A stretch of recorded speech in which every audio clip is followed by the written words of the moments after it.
रुक जाइए पिताजी, रुक जाइए। जो होना था सो हो गया बाबूजी। आपको पता नहीं वो लोग कितने खतरनाक है बाबूजी। हाँ पिताजी, भाभी ठीक कह रही हैं। नहीं बेटी नहीं, एक पत्रकार हूं मैं, जिसका काम है अन्याय के खिलाफ आवाज को बुलंद करना। मेरा कसूर इतना ही था ना कि मैंने जक्काल के खिलाफ एक आर्टिकल लिखा और उसकी उसने मुझे इतनी बड़ी सजा दी कि मुझ पर झूठा इल्जाम लगाकर मुझे जेल भेज दिया गया और मेरे बेटे को कत्ल करके तुम्हें विधवा कर दिया। इतना ही नहीं, उससे भी उन जालिमों को चैन नहीं मिला तो उसके भाई जैकी ने मेरी कविता की इज्जत लूट ली। बर्दाश्त की भी एक हद होती है बहू। आज मैं इंस्पेक्टर सूरज को उनके जुल्मों की सारी सच्चाई सुना कर रहूंगा। बाबूजी रुक जाइए, मैं कहती हूँ रुक जाइए बाबूजी।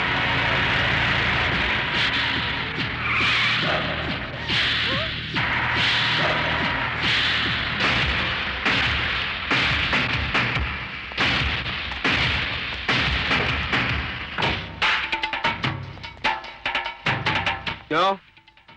पुलिस स्टेशन जा रहा है?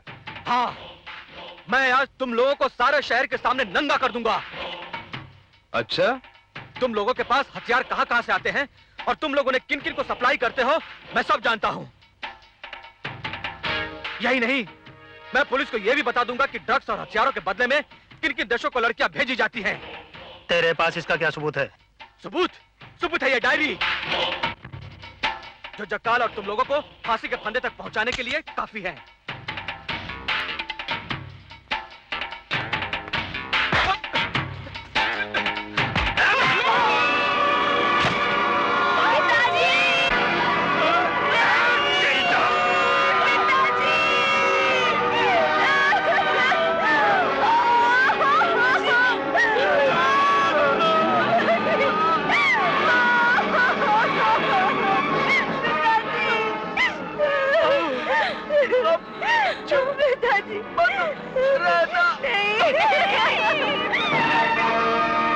ये मर्डर मैंने तुम लोगों के आंखों के सामने किया। अगर किसी के पावर में ताकत है तो मेरे खिलाफ गवाही देने चले जाना।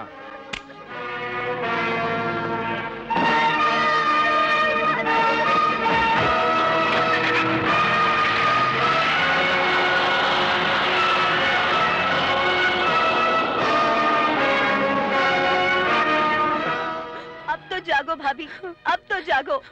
अरे कीड़ा भी कुचले जाने पर मरने से पहले काट लेता है, क्या हम उससे भी गए गुजरे हैं?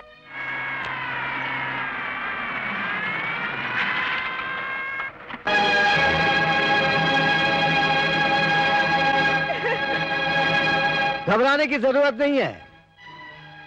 मैं तुम लोगों से यहां बयान लेने नहीं आया, क्योंकि मुझे मालूम है कि जक्काल के आतंक ने तुम्हारी आत्मा, तुम्हारा जमीर दोनों को कैद कर लिया है और तुम लोग उस कैद से आजाद नहीं होना चाहते हो। और मुझे भी कोई इंटरेस्ट नहीं है तुम लोगों को आजाद कराने का। मैं तो सिर्फ यहां खाना पूरी करने आया हूं। आप लोगों ने चुपचाप जो हादसा देखा है उसके लिए बहुत बहुत शुक्रिया। हवलदार, लाश पोस्टमार्टम के लिए भेज दो। साहब, बिना किसी का बयान लिए? बयान की कोई जरूरत नहीं है। फाइल में लिख दो कि कुछ बदमाशों ने इस अनजान आदमी को मार डाला। काफी खोजबीन के बाद इसका कोई रिश्तेदार नहीं मिला। लाश लावारिस है। नहीं, ये लाश लावारिस नहीं है, ये मेरे ससुर की लाश है। मैं गवाही दूंगी। मिलॉर्ड, वैसे तो मेरे क्लाइंट बाबू बांगड़ा को जमानत के दिन ही अदालत में गैर हाजिर रहने की इजाजत मिल गई थी, मगर मुकदमे की नजाकत को देखते हुए मैं अपने क्लाइंट बाबू बांगड़ा को अदालत में पेश करने की इजाजत चाहता हूं। इजाजत है।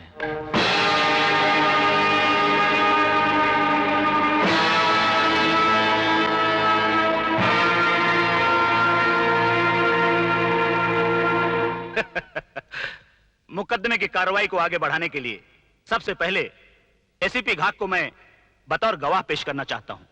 पेश किया जाए। मिस्टर घाग, 20 मार्च की सुबह कौन सा हादसा हुआ था? 20 मार्च की सुबह मेरे इलाके में एक जबरदस्त एक्सीडेंट हुआ जिसमें मिस्टर बांगड़ा बुरी तरीके से जख्मी हुए थे।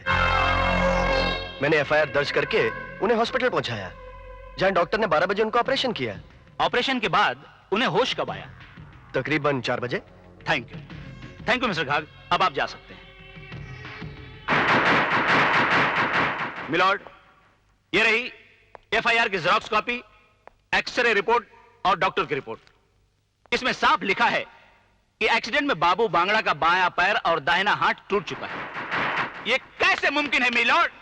जिस बाबू बांगड़ा का 12 बजे ऑपरेशन होता है, वही बाबू बांगड़ा उसी दिन ठीक 12 बजे पत्रकार विजय बाटोटिया का मर्डर भी करता है।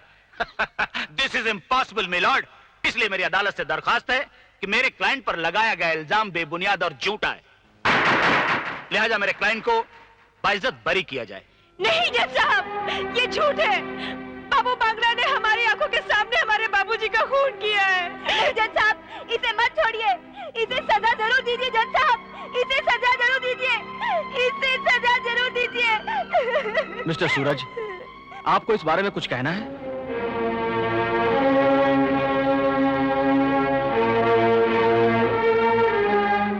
नहीं मिलॉर्ड, मुझे कुछ नहीं कहना है। तमाम कार्रवाई को मद्देनजर रखते हुए अदालत इस नतीजे पर पहुंची है कि बाबू बांगड़ा विजय बाटोटिया का कातिल हो सकता है। चूंकि गवाही मकतूल की बहू और बेटी ने दी है, मगर अदालत एसीपी घाग और डॉक्टर की गवाही को भी झूठा करार नहीं दे सकती, क्योंकि एक समाज की और दूसरा इंसानियत की खिदमत करता है। इसीलिए यह अदालत शक का फायदा देते हुए मुलजिम बाबू बांगड़ा को बरी करती है।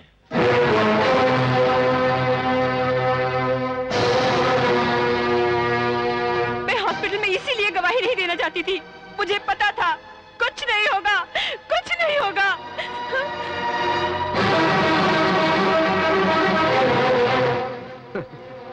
एसीपी साहब, देखा, जो भी बाबू बांगड़ा के काम में टांगड़ा डालता है, अपन उसको लंगड़ा कर देता है। ए चलो।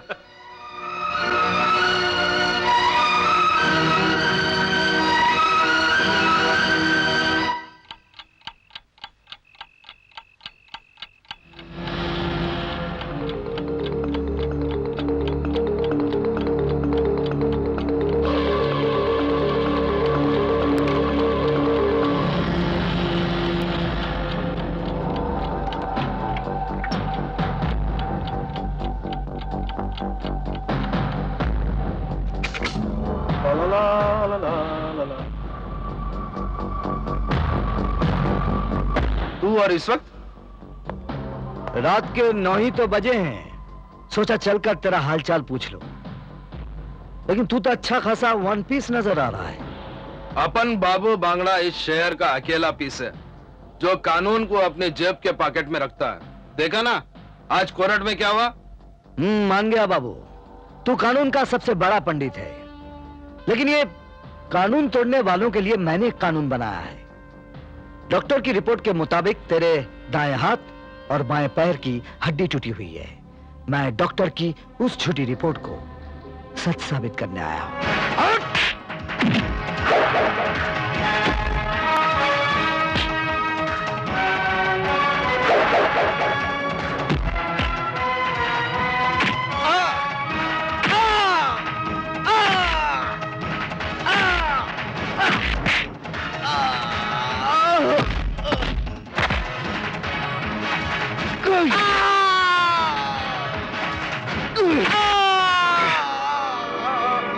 जाके अपने बाप जक्काल से कह देना, आज से वो होने वाला है जो अभी तक नहीं हुआ।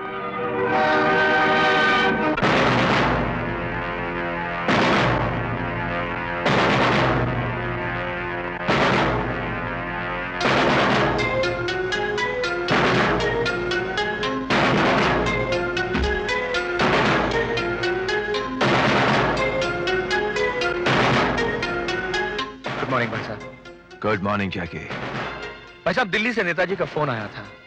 उनको अपनी पार्टी के इलेक्शन के लिए 1 करोड़ रुपया चंदा में चाहिए। भेज दो। एमएलए प्रजापति से मेरी बात हो गई है। वो स्कूल और प्लेग्राउंड वाली करोड़ों की जगह अब हमारी हो गई है। हाँ, और भाई साहब, वो पेट्रोल पंप के लाइसेंस और फ्लाईओवर का ठेका भी हमारे आदमी को मिल गया है। ये तो होना ही था। भाई साहब, इस शहर की बिल्डर लॉबी ने आपके ऐशो आराम के लिए ऊटी में एक शानदार कॉटेज बनाया है, और ये एक छोटा सा तोहफा 1 करोड़ रुपए का आपकी नजर। ये तो होना ही था। भाई साहब, we have some good news from this people. जक्काल साहब, चरस और ब्राउन शुगर के हमारे धंधे में हमें 1.5 करोड़ का फायदा हुआ है। ये तो होना ही था। रेड लाइट एरिया से इस बार हमें 50 लाख का कमीशन मिला है जक्कल साहब। ये तो होना ही था।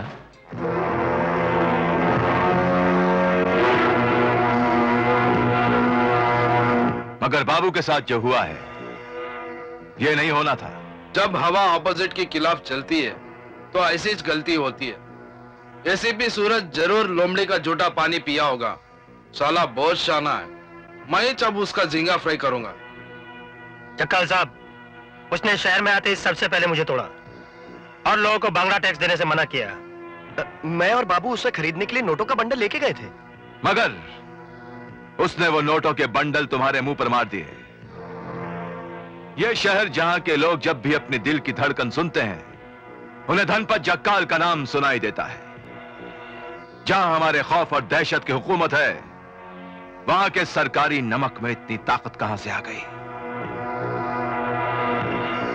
एक इशारा भाई साहब, आपका एक इशारा उस एसीपी को मौत के मुंह में डाल सकता है। You just say it. नहीं, हम उसे इस्तेमाल करेंगे, एक नए जूते की तरह जो शुरू शुरू में तो काटता है, मगर जैसे जैसे पुराना हो जाता है तो पैरों को आराम देता है। एसीपी सूरज एक बहादुर पुलिस ऑफिसर है और बहादुरों को गुलाम बनाना हमारा पुराना शौक है। नहीं जाकाल, वो साला बहुत कड़क है। उसको खरीदना लोहे का चना चपाना जैसा है। हम उस सरकारी चने को पीसने के लिए राजनीति की चक्की चलाएंगे। प्रजापति को फोन लगाओ। 25 से 25 मिलाएंगे तो 60 की गिनती पाएंगे। हाय रे भैया रा रे ना। कहा निगोड़ी, हम प्रजापति बोल रहे। कौन है? Sir, Prajapati on the line sir. Prajapati. अरे बाप रे बाप, जक्काल साहब पाए लागू। अरे आश्चर्य। नोटों से खेल रहा है क्या? देखिए, हम आपकी कमीशन लेकर अभी आता हूं ना। कमीशन नहीं, पहले तुम कमिश्नर के पास जाओ प्रजापति, और उसे समझाओ कि एसीपी सूरज के मुंह में लगाम डाले, क्योंकि हमें आवारा कुत्ते और बेलगाम घोड़ों से सख्त नफरत है। अरे जक्काल साहब, आप तो जानते हैं कि हम बेसिकली बहुत कमीने आदमी हैं।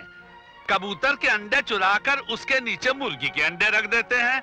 बेचारा कबूतर कंफ्यूज हो जाता है, परेशान हो जाता है कि उसके अंडों के बीच में से मुर्गी के बच्चे कैसे निकल आए। वैसे ही परेशान पुलिस कमिश्नर को भी होना पड़ेगा। कमिश्नर को कम और सूरज को ज्यादा परेशान होना चाहिए, समझे? आपने मुझे बुलाया सर? नेता प्रजापति ने तुम्हारे बारे में शिकायत की है कि कल रात तुमने इनके घर जाकर इनके साथ मारपीट की, जिसकी वजह से इनके हाथ पैर की हड्डियां टूट गई हैं। क्या ये बात सच है? नहीं सर, यह सरासर झूठ है। इसका यह हाल 20 मार्च को एसीपी घाक के इलाके में एक्सीडेंट से हुआ था। एसीपी ने एफआईआर दर्ज करवा के इसे हॉस्पिटल पहुंचाया।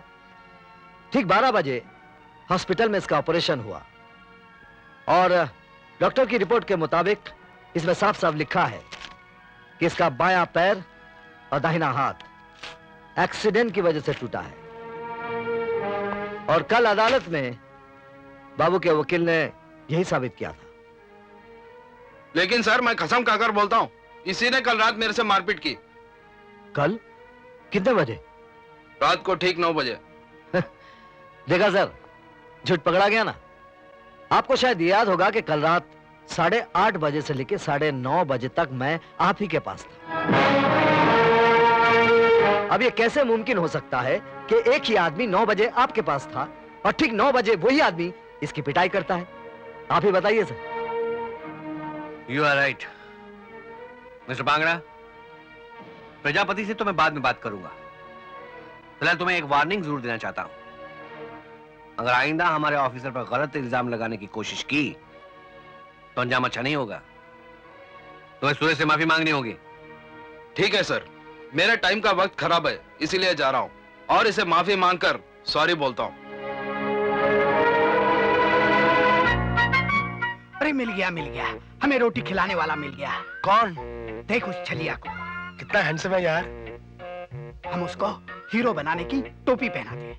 मगर कैसे? अरे यार, जब हम सूखी रोटी से घी निचोड़ लेते हैं, आम के पेड़ से इमली तोड़ लेते हैं, तो इस छलिया को हीरो बनाने में क्या फर्क पड़ता है? चल। वाह, what a sexy man, what a personality, Michael Jackson. वाह वाह, क्या कमर है, क्या टांगे हैं, क्या अदा है। एक मिनट, आप दोनों की तारीफ। हम दोनों मशहूर फिल्म डायरेक्टर हैं। मैं बिंदास, ये मुस्कान। हम 10 करोड़ की फिल्म बनाने जा रहे हैं जिसके अंदर आपको हीरो लेना चाहते हैं। फिल्म का टाइटल है दो बेचारे भूख के मारे। वो तो ठीक है, लेकिन उसके लिए मुझे क्या करना होगा? हम दोनों को 50-50 रुपया देना पड़ेगा। जल्दी निकालो, जल्दी। और अगर नहीं दिया तो? हम जबरदस्ती करेंगे, हम गुंडे बदमाश भी हैं। हमने पराठे खा के कराटे भी सीखे हुए हैं। अरे बाप रे, बहुत डर गया। मैं बहुत डर गया। हाँ, चलो जल्दी निकालो फिर। क्या है कि अगर पब्लिक में दूंगा तो आप दोनों को लोग भिखारी समझेंगे। गाड़ी के पीछे आइए, इज्जत से दूंगा। वाह, देखा हमारी कितनी इज्जत करता है। Follow him. Follow me. आइए। Come on.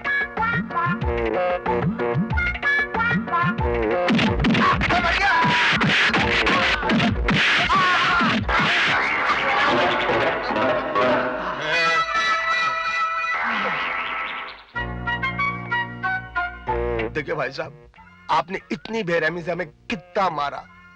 अब तो हम दोनों को 50-50 रुपए दे दीजिए। अरे यार, फिल्म के विलन फिल्मों में मार खाने के लाखों रुपया लेते हैं, आप हमें 50 रुपया भी नहीं दे सकते? मुफ्त में सरकार की रोटियां तोड़ने वाले, मैं तुम लोगों के बारे में सब कुछ जानता हूँ। सूरतमल लातुरकर। इसे कैसे मालूम? कैसे? ये सब हमें डॉक्टर पी के ही ने बताया है।